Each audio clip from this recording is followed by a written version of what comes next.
नमस्कार बच्चों, आज हम कक्षा 7 में पुस्तक वसंत में से अध्याय नंबर 9 पढ़ने जा रहे हैं, जिसका नाम है चिड़िया की बच्ची।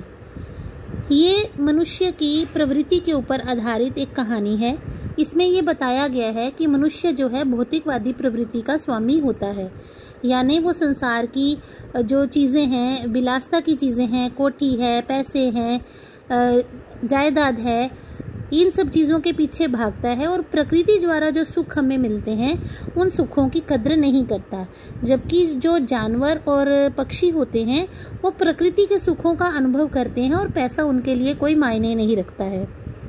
लेकिन मनुष्य जो है अपनी भौतिकवादी प्रवृत्ति में इतना अज्ञान और इतना अज्ञानी और इतना अंधा हो चुका होता है कि उसे उन जो कोमल भावनाएं जो प्रकृति को देखकर हृदय में पैदा होनी चाहिए वो पैदा नहीं होती हैं। वो अहंकार और गर्व से मतलब भरा रहता है। तो इस बारे में ये कहानी है। इसमें मनुष्य और पक्षी की अलग अलग प्रवृत्तियों के बारे में हमें बताया गया है। उम्मीद है कहानी पढ़कर आप इस बात का मर्म अच्छी प्रकार से समझ पाएंगे। चलिए पठन कार्य आरंभ करते हैं। माधव दास ने अपनी संगमरमर की नई कोठी बनवाई है। उसके सामने बहुत सुहावना बगीचा भी लगवाया है। उनको कला से बहुत प्रेम है। यहाँ कला से प्रेम होने का मतलब कि जो मास्टरपीस होते हैं, जैसे बगीचे में तरह तरह के जो है फव्वारे लगवाना, मूर्तियाँ लगवाना, अपनी कलाकृतियों से अपने घर को सजाना कुछ लोगों का शौक होता है और ये सब पैसे के कारण ही होता है जो वे पूरा कर पाते हैं। तो वो क्योंकि अमीर व्यक्ति थे तो उनके पास जायदाद थी, उनका अपना कोठी है, उनका अपना बगीचा है, तो उन्हें कला से बहुत प्रेम है। धन की कोई कमी नहीं है और कोई व्यसन छू नहीं गया है। व्यसन यानी कोई नशा, जैसे शराब है, भांग है, ठीक है ना, इस प्रकार का कोई नशा उन्हें छू नहीं गया है। सुंदर अभिरुचि के आदमी हैं। अभिरुचि मतलब उनकी जो हॉबीज़ हैं, मतलब उनकी जो इंटरेस्ट्स हैं। अभिरुचि यानी उनके जो इंटरेस्ट हैं वो सुंदरता के प्रति हैं। फूल पौधे रकाबियों से होजों में लगे फव्वारों में उछलता हुआ पानी उन्हें बहुत अच्छा लगता है। अब ये रकाबी जो है ना, एक तरशरी नुमा, हम कह सकते हैं तरशरी यानी प्लेट नुमा एक स्टैंड होता है जिसके ऊपर फव्वारा बना हुआ होता है। आप कभी देखो कि फव्वारा जहाँ होता है किसी बगीचे में या किसी जगह, उसका पानी आसपास ना फैले, नीचे एक पक्की स्लैब सी बनाई होती है जो प्लेट के आकार की होती है, तरशरी के आकार की, उसे रकाबियाँ कहते हैं। और होज जहाँ पानी इकट्ठा होता है, तो रकाबियों से होजों में लगे फव्वारों में उछलता हुआ पानी उन्हें बहुत अच्छा लगता है। समय भी उनके पास काफ़ी है। शाम को जब दिन की गर्मी ढल जाती यानी गर्मी कम हो जाती है और आसमान कई रंग का हो जाता है, तब कोठी के बाहर चबूतरे पर तख्त डलवाकर मसनद के सहारे वह गलीचे पर बैठते हैं। अब यहाँ पे एक शब्द आया है चबूतरा। चबूतरा यानी एक ज़मीन से ऊंची जगह, पक्का जो संगमरमर का या सीमेंट का चबूतरा होता है। कई बार आपने देखा होगा कि पेड़ के आसपास एक पक्का चबूतरा बना दिया जाता है ताकि लोग उस पर बैठ सकें। तो चबूतरा यानी ज़मीन से ऊंची जगह, और मसनद होता है गोल तकिया, ठीक है। गोल तकिए के सहारे वो तख्त पर बैठते हैं, गलीचे पर बैठते हैं और प्रकृति की छटा निहारते हैं। छटा यानी सुंदरता, अपने बगीचे से प्रकृति की सुंदरता को देखते हैं। निहारना यानी देखना। इनमें मानो उनके मन को तृप्ति मिलती है। तृप्ति मतलब मन का संतोष, ठीक है। तृप्ति यानी मन का संतोष। मित्र हुए तो उनसे विनोद चर्चा करते हैं। विनोद चर्चा यानी हंसी मजाक। नहीं तो पास रखे हुए फर्शी हुक्के की सटक को मुंह में दिए ख्याल ही ख्याल में संध्या को स्वप्न की भांति गुजार देते हैं। अब यहाँ पे एक शब्द आया है फर्शी हुक्का। हुक्का तो आपको पता है कैसा होता है। अब फर्शी हुक्का क्या होता है? आपने देखे होंगे कि कुछ लोग तख्त पर बैठकर हुक्का पीते हैं, तो वो हुक्का तख्त पर रखा जाता है। उसका स्टैंड छोटा होता है, वो अपने पास रखकर पिया जाता है। लेकिन फर्शी यानी एक लंबे स्टैंड वाला हुक्का जो फर्श पर नीचे रखा जाता है और ऊपर किसी जगह पर बैठकर तख्त आदि पर बैठकर पिया जाता है। तो फर्शी हुक्के की सटक यानी नली, जिससे वो हुक्के को गुड़गुड़ाते हैं। मुंह में दबाए ख्याल ही ख्याल में संध्या यानी शाम को स्वप्न की भांति गुजार देते हैं, यानी अपनी शाम का अकेले ही आनंद लेते हैं अपना कुछ सोचते हुए। आज कुछ बादल थे, घटा गहरी नहीं थी, धूप का प्रकाश उनमें से छन छन कर आ रहा था। माधव दास मसनद के सहारे बैठे थे। उन्हें जिंदगी में क्या स्वाद नहीं मिला है। माधवदास सोच रहे थे कि इतनी जिंदगी बीत गई, कौन सा सुख उन्होंने जिंदगी में नहीं पाया। यहाँ स्वाद का मतलब सुख है कि जिंदगी का कौन सा सुख उन्होंने नहीं भोगा है, पर जी भरकर भी कुछ खाली सा रहता है। अब इतना सब कुछ होते हुए भी, भरा पूरा घर होते हुए भी उनका मन खाली है। क्या कारण है इसका, आगे पृष्ठ पर पढ़ते हैं। उस दिन संध्या समय उनके देखते देखते सामने की गुलाब की डाली पर एक चिड़िया आन बैठी। चिड़िया बहुत सुंदर थी, उसकी गर्दन लाल थी और गुलाबी होते होते किनारों पर जरा सी नीली पड़ गई थी। यानी उसकी गर्दन जो थी चिड़िया की, उसमें कई तरह के रंग थे। लाल रंग की गर्दन थी और गुलाबी, जब ऊपर की तरफ किनारे की तरफ होते हुए उसका रंग हल्का होता जाता था, गुलाबी होने लगा और किनारों पर नीली पड़ गई थी।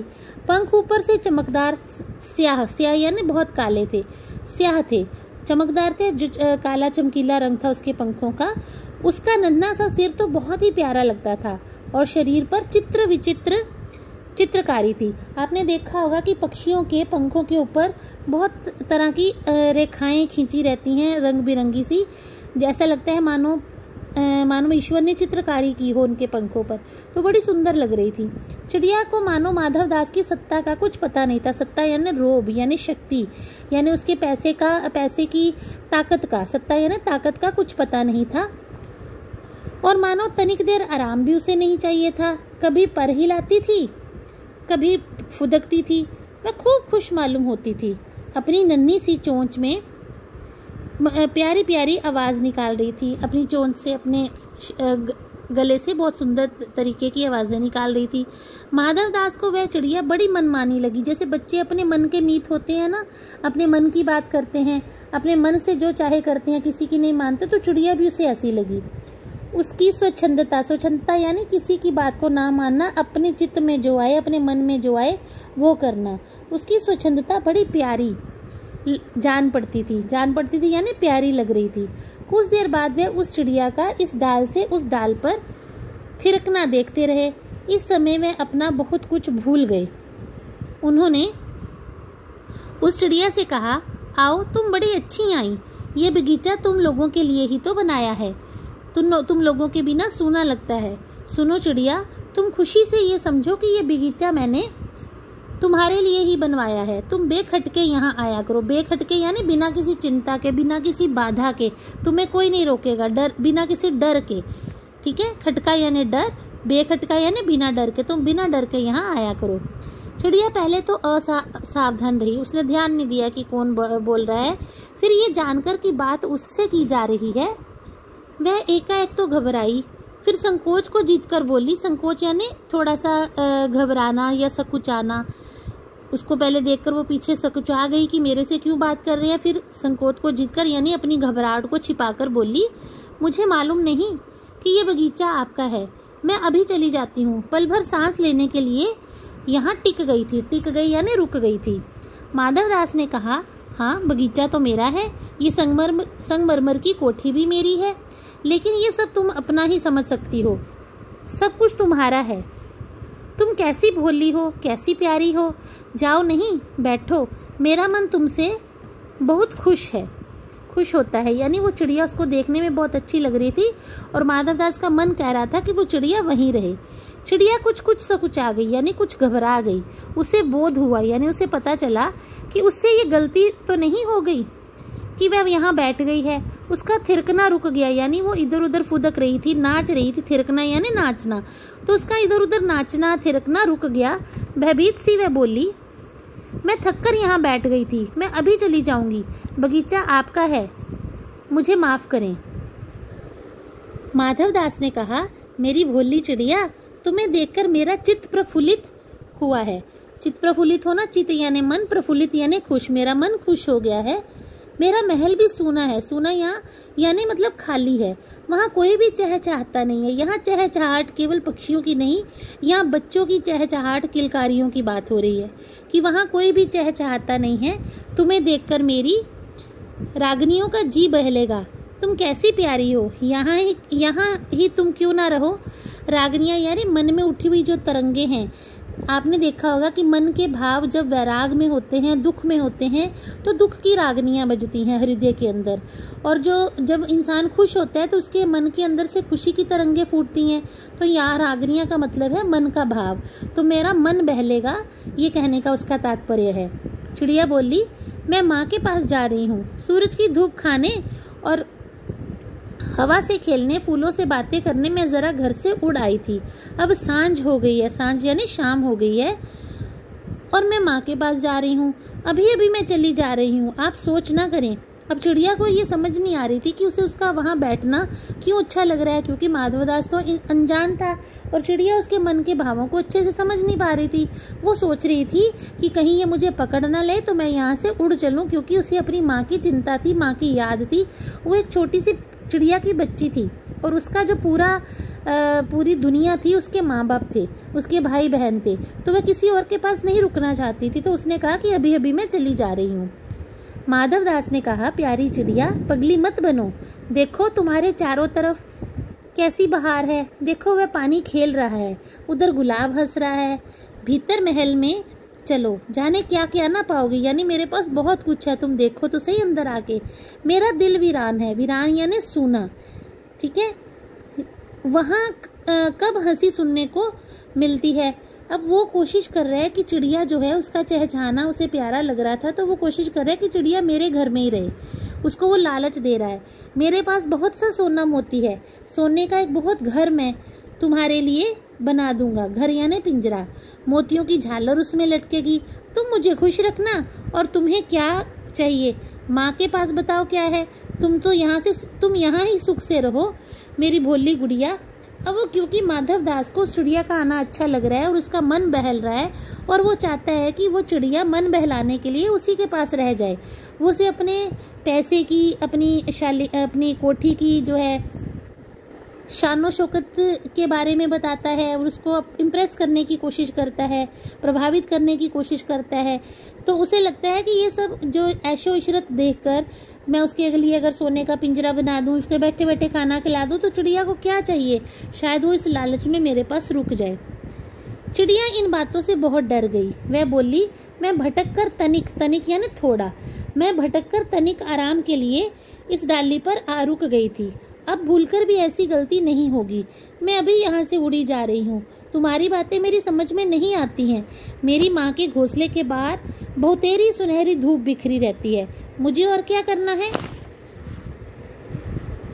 2 दाने माला देती है, और जब मैं पर खोलने बाहर जाती हूँ, पर खोलने यानी थोड़ी दूर तक पर खोलकर उड़ने के लिए, और जब मैं पर खोलने बाहर जाती हूँ तो मेरी माँ मेरी बाट देखती है। बाट यानी रास्ता देखना, इंतज़ार करना। मुझे तुम और कुछ मत समझो, मैं अपनी माँ की हूँ। यानी चिड़िया ने बता दिया कि तुम्हारी धन दौलत से मुझे कोई लेना देना नहीं है।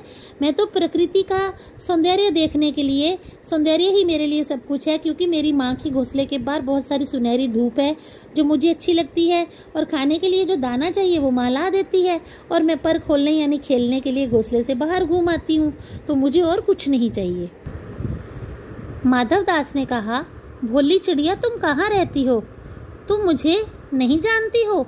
अब क्योंकि माधवदास को उस कस्बे का, उस आसपास के जो लोग रहते थे वहाँ का हर व्यक्ति उसे जानता था, तो माधवदास की सत्ता को भी मानता था, उसे झुककर सलाम भी करता था, बहुत जान पहचान थी उसकी। तो माधवदास को लगा कि चिड़िया मुझे पहचान नहीं पा रही है, ये मुझे नहीं जानती है, तो उसको इस बात से थोड़ा सा धक्का सा लगा। तो चिड़िया बोली, मैं माँ को जानती हूँ, भाई को जानती हूँ, सूरज और उसकी धूप को भी जानती हूँ, घास, पानी और फूलों को जानती हूँ। महामान्य यानी सज्जन पुरुष। महामान्य, तुम कौन हो? तुम्हें नहीं जानती? माधवदास, तुम भोली हो चिड़िया, तुमने मुझे नहीं जाना। अब तुमने मुझे नहीं जाना, तब तुमने कुछ भी नहीं जाना। मैं ही तो हूँ सेठ माधवदास। मेरे पास क्या नहीं है, जो मांगो मैं वही दे सकता हूँ। अब सेठ को लगा जैसे दुनिया के लोग, जो समाज के लोग हैं, बड़ी दूर दूर से उसका पता पूछने, अपनी ज़रूरत बताने उसके पास आते हैं। सेठ माधवदास का नाम आसपास बहुत प्रसिद्ध है। तो वो चिड़िया को समझा रहा है कि मैं ही तो हूँ सेठ माधवदास, जो तुम्हारी हर ख्वाहिश पूरी कर सकता है। पर चिड़िया बोली, पर मेरी तो छोटी सी जात है। जात मतलब औकात। आपके पास सब कुछ है, अब मुझे जाने दीजिए। माधवदास बोला, चिड़िया तू निरी अनजान है, यानी तुम्हें कुछ नहीं पता। मुझे खुश करेगी तो तुझे माला माल कर सकता हूँ। अब माला माल तो पैसे से किया जाता है। अब वो सेठ जो है अपने पैसे का रोब चिड़िया को दिखा रहा है, जैसे वो लोगों को दिखाता है, उनको ललचाता है, उनसे अपने काम करवाता है। लेकिन चिड़िया क्या कहती है, तुम सेठ हो, मैं नहीं जानती सेठ क्या होता है, पर सेठ कोई बड़ी बात होती होगी। मैं अनसमझ ही ठहरी। अनसमझ यानी ना समझ। मुझे माँ बहुत प्यार करती है, वह मेरी राह देखती होगी। मैं मालामाल होकर क्या होऊंगी, मैं नहीं जानती। अब चिड़िया को धन की बात, धन की भाषा समझ में नहीं आती। वो कहती है, मालामाल किसे कहते हैं, क्या मुझे वे तुम्हारा मालामाल होना चाहिए। अब चिड़िया के लिए ये सब बातें कोई मायने नहीं रखती हैं। अब सेठ को लगता है कि चिड़िया जो है उसके पास बुद्धि नहीं है, तो सेठ कह रहा है, अरे चिड़िया तुझे बुद्धि नहीं है, तू सोना नहीं जानती। सोना उसी की तो जगत को तृष्णा है। तृष्णा यानी आस है, उम्मीद है, उसे लेना चाहते हैं, उसका लालच है। यहाँ तृष्णा का अर्थ होता है वो चीज़ जिसका लालच होता है मन में, कि पूरा जो जगत है, पूरी दुनिया जो है इसको पाना चाहती है, सोने को। वह सोना मेरे पास ढेर का ढेर है। तेरा घर समूचा, समूचा मतलब सारे का सारा, तेरा घर समूचा सोने का होगा। ऐसा पिंजरा बनवाऊंगा कि कहीं दुनिया में ना होगा, ऐसा कि तू देखती ही रह जाएगी। तू उसके भीतर थिरक फुदक कर मुझे खुश करियो, तेरा भाग्य खुल जाएगा। तेरे पानी पीने की कटोरी भी सोने की होगी। अब जो माधवदास है उसको तो ये पता है कि पैसा देकर हर चीज़ खरीदी जा सकती है। अब वो चिड़िया का थिरकना फुदकना, उसका गाना, वो भी पैसों से खरीदना चाहता है, क्योंकि उसका मन खुश हो रहा है और मन को खुश करने वाली संसार की हर चीज़ को वो खरीदने की ताकत रखता है। तो उसने सोचा कि चिड़िया की खुशी, चिड़िया जो मुझे खुशी दे रही है, मैं वो भी खरीद लेता हूँ। चिड़िया कहती है, मैं सोना क्या चीज़ होती है सेठ, तू क्या जानेगी। तू चिड़िया जो है, सोने का मूल्य सीखने के लिए तुझे बहुत कुछ सीखना है। बस ये जान ले कि सेठ माधवदास तुझसे बात कर रहा है। अब क्योंकि लोग जो है अपॉइंटमेंट लेकर सेठ माधवदास से मिलते हैं और उस अपनी मर्जी से किसी से बात करना चाहे करे, ना करना चाहे ना करे, लोगों के ऊपर रोब रहता है उसका। लेकिन सेठ माधवदास कहता है कि देखो, मैं खुद स्वयं तुमसे बात कर रहा हूँ, ये छोटी बात है क्या। मैं जिससे बात तक कर लेता हूँ उसकी किस्मत खुल जाती है। तो अभी जग का हाल नहीं जानती। मेरी कोठियों पर कोठियाँ हैं, यानी मेरे पास बहुत जायदाद है, कोई एक कोठी नहीं है, और भी हैं। बगीचों पर बगीचे हैं। दास दासियों की संख्या नहीं है कि इतने नौकर चाकर हैं कि उनकी गिनती भी नहीं की जा सकती। पर तुझसे मेरा चित्त प्रसन्न हुआ है, तुमने मुझे खुश किया है। ऐसा वरदान कब किसी को मिलता है। री चिड़िया, तू इस बात को समझती क्यों नहीं। चिड़िया, सेठ मैं नादान हूँ, मैं कुछ समझती नहीं, पर मुझे देर हो रही है, माँ मेरी बाट देखती होगी। अब चिड़िया ये कहकर उड़ने की कोशिश करती है। आज का अध्याय हम यहीं तक पढ़ते हैं, बाकी का अध्याय हम कल पढ़ेंगे और जानेंगे कि सेठ और चिड़िया के बीच क्या बात हुई और सेठ ने क्या समझा चिड़िया से।